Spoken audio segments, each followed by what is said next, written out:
గంజి గురించి చెప్పమంటే ఉన్నోడికి బట్టకి లేనోడికి పొట్టకి అన్నాడట.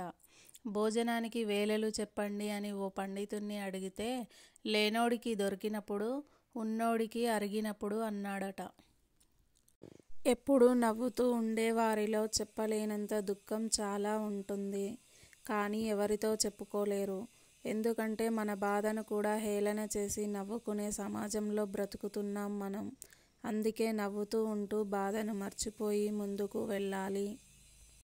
అమ్మా నాన్న ఉన్నంత వరకే అది పుట్టిల్లు అవుతుంది ఒక ఆడపిల్లకి. అదే అమ్మా నాన్న లేని రోజున అదే పుట్టిల్లు చుట్టాల ఇల్లు అవుతుంది. ఇదే కొందరి ఆడపిల్లల జీవితం. దీనిపై మీ ఒపీనియన్ని కామెంట్ చేయండి ఫ్రెండ్స్. ఉన్నది ఉన్నట్లు మాట్లాడితే ఊరంతా శత్రువులే. నిజాయితీగా మాట్లాడడం తెలుసు. లోపల ఒకలాగా బయట ఒకలాగా ఉండటం నా వల్ల కాదు. ముఖం మీద మాట్లాడడం మాత్రమే నాకు తెలుసు. ఒకటి మనసులో పెట్టుకొని ఇంకోటి మాట్లాడడం రాదు నాకు. ప్లీజ్ నచ్చితే ఒక లైక్ ఇవ్వండి అండ్ సబ్స్క్రైబ్ చేసుకోండి.